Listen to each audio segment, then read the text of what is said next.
All right, ladies and gentlemen, so we're kind of taking the 20s by themes, a lot of big themes and ideas in a pretty short amount of time. And the next theme that we're going to talk about today is the Harlem Renaissance. But before I introduce what the Harlem Renaissance is all about, does anybody know off the top of their head or have an idea of what the word Renaissance means? Ooh. Yeah.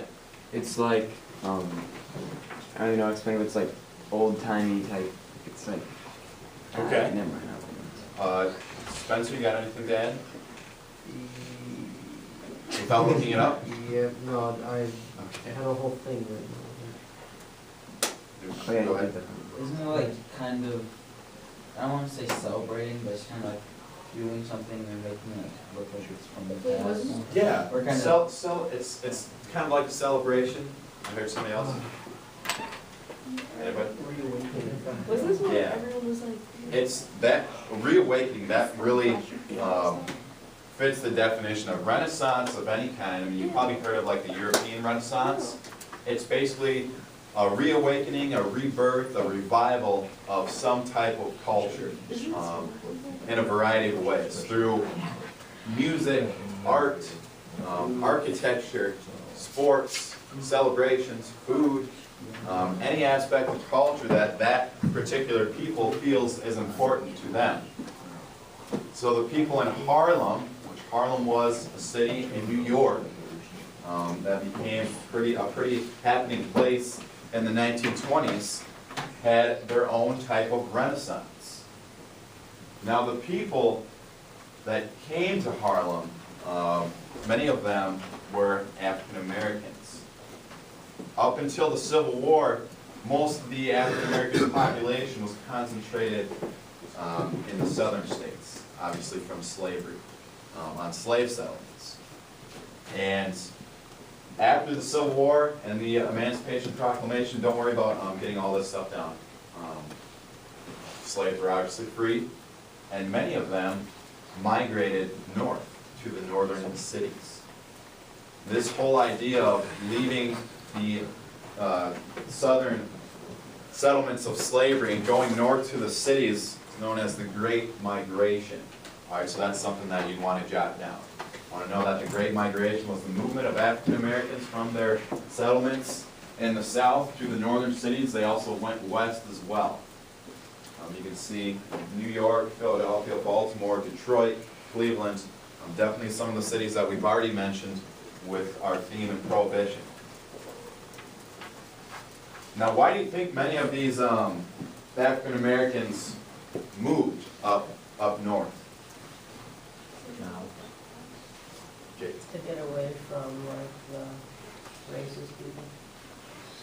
Yeah, I mean, I wouldn't, if I was a freed slave back then, you know, after the Civil War, I probably wouldn't want to hang around in my slave town or slave settlement. Even if I was considered to be now free, I'd probably want to, you know, get out of Dodge as quickly as possible. Many states in the South, despite the slaves being free after the end of the Civil War, had what's called Jim Crow laws, faced segregation, discrimination in numerous ways. So many of them, you know, wanted to get out of Dodge. And once they got to the north, I mean, things weren't all perfect and pretty either. They still faced struggles, segregation and discrimination as well. So in order to kind of tie that in and the struggles that many African Americans faced during this time, I'm going to actually perform a little skit for you guys that I did for one of my classes down in college. And it's tied into the Harlem Renaissance. It was actually written and performed by Langston Hughes, and we're going to discuss him in depth a little later. He was one of the guys, one of the Renaissance writers who did a really good job of portraying just what it was like for African Americans to live in the northern cities, what their lifestyle was like, what they faced every day, the struggles that they faced. So this little skit, I actually had to act out 3 different characters. So my chair is like the lone prop that I have, and I will be moving slightly and trying to change my voice to give you an idea of the 3 different characters that I had to play. Now, when I performed this down in college, I had it memorized word for word, but I have my script in front of me because I don't want to mess it up, and I didn't have as much time to practice it this time for you guys. So there's the main character who's the narrator, but he's also a character in the play. Then there is a white male who actually gets captured by two African American men. All right? So here it goes. The poor white fellow looked like he was going to cry. Don't you know that I've been walking up and down Lenox Avenue the past 3 or 4 months trying to get my shoes half-soled? Here, look at them. He lifted his shoes for the white boy to see. Look at here. Still you got the nerve to come up to Harlem, all dressed up in a tuxedo coat, a stiff shirt on, diamonds shining out in front of it, and a silk muffler on and a big overcoat. Give me that overcoat. He grabbed the white guy and took off his overcoat. We can't use that empty outfit you got on, but we might be able to make some earrings for our Janes out of the studs. Take them off. All this time I was just standing there, wasn't doing nothing. The other fellow had taken all the stuff so far and had his arms full. Wearing diamonds up here to Harlem and me starving. Damn! I'm sorry. Sorry? What's your name? Edward P.E. McGill III. What third? Where's the other two? My father and grandfather. I'm the third. I had a father and grandfather too, said the other fellow, but I ain't no third. I'm the first. Ain't nobody ever been like me. I'm a new model. When he laughed, the white boy looked real scared. He looked like he wanted to holler. He sat down in the coal again. The front of his shirt was all black where he took the diamonds out. The wind came in through a broken pane above the coal bin, and the white boy just sat there shivering. He was a kid, 18 or 20 maybe, running around in nightclubs. We ain't gonna kill you, the other fellow kept laughing. We ain't got the time. If you sit in that coal long enough, white boy, you'll be as black as me. Give me your shoes. I might make you consent. The white fellow took off his shoes. As he handed them to the colored fellow, he had to laugh himself. It looked so crazy handing somebody his shoes. We all laughed. But I'm laughing last. You two can stay here and laugh if you want to, both of you, but I'm gone. So long. And man, don't you know, he went up and out of that basement and took all that stuff. Left me standing just as empty-handed as when I come in there. Yes, sir. He left me with that white boy standing in the cold. He done took the money, the diamonds, and everything, even the shoes, and me with nothing. Was I stunned? Ain't you gonna give me none? Where's my part? I couldn't see him in the dark, but I heard him. Get back there and watch that white boy till I get out of here. Get back there, I'll knock your living gizzard out. I don't know you. I got back and there me and that white boy were standing in a strange coal bin. Him looking like a pig chicken, and me feeling like a fool. Well, sir, we both had to laugh again. Say, is he gone? He ain't here. Gee, this was a little exciting, said the white fellow, turning up his tux collar. This was thrilling. What? This is the first exciting thing that's ever happened to me. This is the first time in my life I've had a good time in Harlem. Everything else has been a fake. A show, you know, something you pay for. This was real and I didn't pay a nickel. Say, buddy, if I had your money, I'd always be having a good time. No, you wouldn't. Yes, I would too. The white boy shook his head. Then he asked if he could go home. And I said, sure, why not? Wait a minute. I went up and looked. There ain't no cops and nobody much in the street, so I said, so long to that white boy. I'm glad you had a good time. And left him standing on the sidewalk in his stocking feet, waiting for a taxi. I went up on the street hungrier than I am now, and I kept thinking about that white boy and all his money. And I said to myself, what do you suppose is the matter with all them rich white folks? Why you reckon they ain't happy? and that's it, that's where it ends. Nicely done, Mr. Ellis. Thank you. So, and tying that to the Harlem Renaissance, that skit, you know, it wasn't meant to show that, you know, African Americans were thieves or anything like that. It was meant to show that many of them faced struggles. You know, so if they saw, you know, a wealthy dude on the streets that was by himself, you know, they may have captured him because, you know, there were certain times where they had literally nothing. You went hungry, you were going to find a way, and you know, whether it meant taking somebody's money or robbing them, you were going to do what you needed to do, especially if you had kids at home to provide for.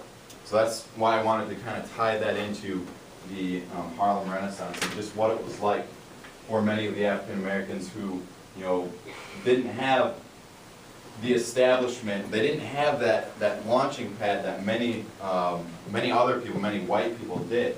So if you think of it, you know, 1920s, slavery ends, the Civil War ends in 1865. So many of these African Americans who moved north, many of their parents and grandparents were slaves. They were slaves. So once they got north, they didn't have that, you know, they didn't have any financial launching pad. They couldn't go to their grandma and grandpa and say, hey, you know, I need some extra money so I can move into an apartment in Harlem. They didn't have that at all because their grandparents and their parents, if they were still alive, they were lucky to be still alive for being slaves. They didn't have any money in the first place. So, like I said, Harlem became a very popular destination for many of the African Americans. There were other cities as well that they flocked to try and seek out job opportunities. But despite the increasing diversity and despite it being in the north and away from their slave settlements in the south, many of them still faced struggles. And a lot of the struggles and hardships that they faced kind of boiled over to race riots and really tough tensions between the whites and the blacks over their homes, their property, where they settled down. You had, like, Harlem was mainly black neighborhoods only. The white people, they didn't live in Harlem. They came to Harlem to, you know, and we'll get into it a little, I'm kind of getting ahead of myself, but to seek out the entertainment that was coming from the African Americans in the north. They would come and watch that, but after that was over, they didn't go hang out with the blacks at the bars, or they didn't go, you know, go to a baseball game with them. They lived their lives separately. So this picture's not very high quality, but it gives you an idea of just how people literally, you know, not just African Americans, but people from all over came up to locations like Harlem to kind of discover what this whole Harlem Renaissance and this revival of this African American culture was all about. And one of the main things that brought people to the cities like Harlem was the different forms of entertainment. Many African American performers took the stage in plays, some kind of like the one I just did, in comedy shows, and musical performances with jazz music. You know, jazz music was kind of unheard of up until this point. It was really African American musicians and artists who really brought that to life, and many of the white people thought, you know, hey, this jazz is pretty catchy. It's not all that bad. You know, I can't stop tapping my feet whenever I hear this stuff. So a lot of them would, when they heard if a jazz musician was performing at a nightclub, they would go out and they would gather in crowds to come watch this new idea of jazz and this new style of performing, because it was interesting to them. It was cool. Now another, I did briefly mention, I think, how Langston Hughes was a writer, and many Harlem Renaissance, many people who became famous from that were writers and wrote poems about their lives, their struggles. They wrote songs, poems, I mean, you name it. One of the more famous literary works was Claude McKay's poem, "If We Must Die," and I'm actually going to take the time to read that to you guys right now. And then, I believe Mr. Marquardt has another cool poem by Langston Hughes that we're going to play as well. Then we'll get into some more of the music. So give me a second, I have this pulled up somewhere.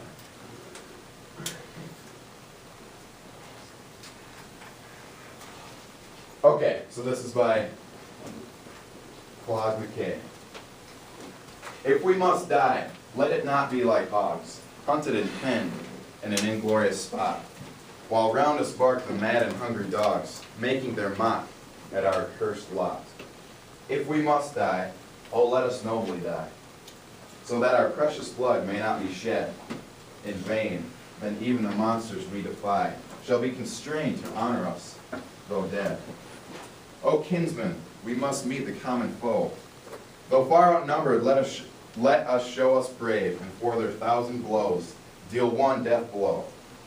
What though before us lies the open grave, like men will face the murderous, cowardly pack, pressed to the wall, dying, but fighting back. So that kind of gives you an idea of, I think of the human spirit, and it's a pretty amazing thing. When you think about all some of the darkest times throughout not only U.S. history, but the history of humankind, and how people will turn against each other, and when people face struggles, they have the resilience to fight back, and that's what this poem is kind of trying to illustrate. If we must die, let us nobly die. You know what I mean? Let's not just lay down. Let's not just give up entirely, because our life has meaning. But anyway, so that's just one of the poems. Another one, you got that one Yeah. ready? Mr. Marco? Okay, I'll take out the drum pass here. Well, I got you. I got the thing right here.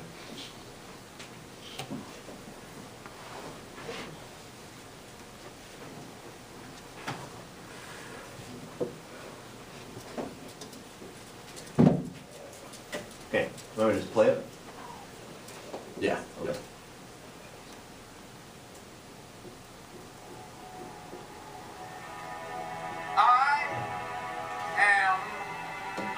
Is that not coming through the projector? Nope. Alright, 1 second. 1 second. 1 second.